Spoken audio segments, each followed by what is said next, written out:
Hi hello good morning. നമ്മൾ രാവിലെ അമ്പലത്തിൽ പോയിട്ടുണ്ട്. രാവിലെ എന്ന് പറഞ്ഞിട്ട് അതിരാവിലെ ഒന്നുമല്ല അമ്പലത്തിൽ പോയിക്കൊണ്ട് 9:30 മണിയായപ്പോഴും അമ്പലത്തിൽ പോയത്. അമ്പലത്തിൽ നിന്ന് ഇറങ്ങിയിട്ട് നമ്മൾ അതിൻ്റെ അടുത്ത് തന്നെയുള്ളൊരു CM ഫാഷൻസ് എന്ന് പറഞ്ഞ ഷോപ്പിൽ കയറിയായിരുന്നു കേട്ടോ. മോൾക്കൊരു ധാവണി സെറ്റ് വാങ്ങാൻ വേണ്ടി. അപ്പോൾ 2 ദിവസം മുമ്പ് ഞാൻ അവിടെ ഒരു ധാവണി സെറ്റ് ഇട്ടിരിക്കുന്നത് കണ്ടിരുന്നേ ഡമ്മിയിൽ. അപ്പോൾ അതൊന്ന് വാങ്ങിക്കാൻ വേണ്ടി നമ്മൾ പോയി.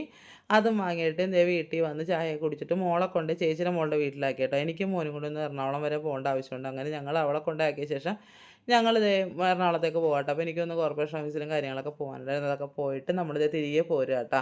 അപ്പോൾ സാധാരണ രീതിയിലുള്ള വലിയ തിരക്കോ കാര്യങ്ങളോ ഒന്നും എറണാകുളം ടൗണിൽ ഉണ്ടായിരുന്നില്ല കേട്ടോ. നമ്മൾ നോക്കുമ്പോഴേക്കും എല്ലാ ഷോപ്പുകളിലും ഓണം സെലിബ്രേഷൻ നടന്നുകൊണ്ടിരിക്കുകയാണ്. പക്ഷേ റോഡിലേക്ക് അധികം തിരക്കുകളോ കാര്യങ്ങളോ ഒന്നും ഉണ്ടായിരുന്നില്ല. അപ്പോൾ വരണ വഴിക്ക് കുറേ ബലൂണൊക്കെ ഉണ്ടാകും. മോൻ ചോദിച്ച് വേണോ? സാധാരണ എവിടെയെങ്കിലുമൊക്കെ പള്ളിപ്പെരുന്നാളൊക്കെ ഞാൻ ഇത് വാങ്ങിക്കാറുണ്ട് കേട്ടോ. പിന്നെ ഈ സാമ്പ്രാണിയുടെ ഈ സാധനം വാങ്ങിക്കണമെന്ന് വെച്ചാൽ കുറച്ച് ദിവസമായി ഇത് വെക്കണം. അപ്പോൾ അത് ഒരെണ്ണം വാങ്ങിയിട്ട് നമ്മൾ നേരെ കലൂര് പള്ളിയിൽ കയറിയായിരുന്നു കേട്ടോ. അവിടെ ചെന്ന് മെഴുതിരിയൊക്കെ കത്തിച്ച് മാലയൊക്കെ ഇട്ട് നമ്മളവിടെ ഒരു 2 മിനിറ്റ് നമുക്ക് നിൽക്കാൻ പറ്റിയ ഏറ്റവും വലിയ സന്തോഷമാണ്. കാരണം നമ്മളുടെ മനസ്സിലുള്ള എല്ലാ ദുഃഖങ്ങളും നമുക്ക് പെട്ടെന്ന് തന്നെ നമുക്ക് മറികടക്കാൻ സാധിക്കാറുണ്ട് കേട്ടോ. എനിക്ക് അങ്ങനെയാണ് എപ്പോഴും. കാരണം ഞാനിവിടെ എല്ലാ ചൊവ്വാഴ്ചയും വന്നിരുന്ന വെച്ചതാണ്. പക്ഷേ ഇപ്പോൾ ഈ കടയൊക്കെ തുടങ്ങിയ ശേഷം നമുക്ക് വരാനായിട്ട് സാധിക്കാറില്ല. എങ്കിലും ഈ വഴി പാസ് ചെയ്യുമ്പോൾ നമ്മളവിടെ കയറി ഒരു 2 മിനിറ്റ് നിൽക്കാറുണ്ട്.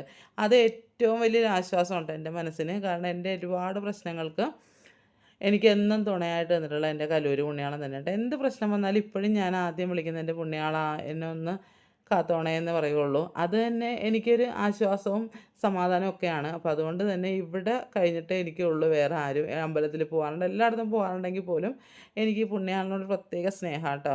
അന്തോണീസ് പുണ്യാളൻ നമുക്ക് അങ്ങനെ ഒരു സപ്പോർട്ട് ചെയ്ത് നിൽക്കണോണ്ട് തന്നെയാണ് കേട്ടോ.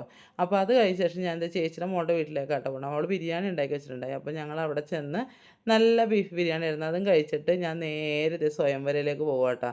എനിക്കൊരു സെറ്റ് മുണ്ട് എടുക്കണം. കാരണം ആദ്യം ഞാൻ വിചാരിച്ചായിരുന്നു സെറ്റ് മുണ്ട് എടുക്കണ്ട, ഒരെണ്ണം ഇരിപ്പുണ്ടായിരുന്നു. അപ്പോൾ അത് ഇടാമെന്ന് വിചാരിച്ചു. പിന്നെ ഞാൻ വിചാരിച്ചു വേണ്ട, ഒരെണ്ണം എടുത്തേക്കാമെന്ന് വിചാരിച്ചിട്ട് ദേ സ്വയംവരെ വന്ന്. അപ്പോൾ മോനാണ് സെലക്ട് ചെയ്തത് കേട്ടോ. അവനും മോളും മോനും കൂടി സെലക്ട് ചെയ്ത് നല്ലൊരു സെറ്റും മുണ്ട് തന്നെ എനിക്ക് എടുത്ത് തന്നു. അതിന് ശേഷം മോൻ ബില്ലടക്കാൻ പോയപ്പോഴേക്കും ഞങ്ങൾ വെറുതെ ഇങ്ങനെ നടക്കാം കേട്ടോ. നല്ല എന്തെങ്കിലും കിട്ടുമോ എന്ന് നോക്കണ്ടേ ചെറുത്. പക്ഷേ മോൻ പറഞ്ഞു ഇനി ഒന്നും വാങ്ങണ്ട, കാരണം ഈ പ്രാവശ്യത്തെ നമ്മൾ ഷോപ്പിംഗ് കഴിഞ്ഞു കിട്ടുമോ എന്ന് പറഞ്ഞിട്ട് ഞങ്ങളെ വിളിച്ചിട്ടുണ്ട്. ആണ് വേഗം പോന്നു കേട്ടോ.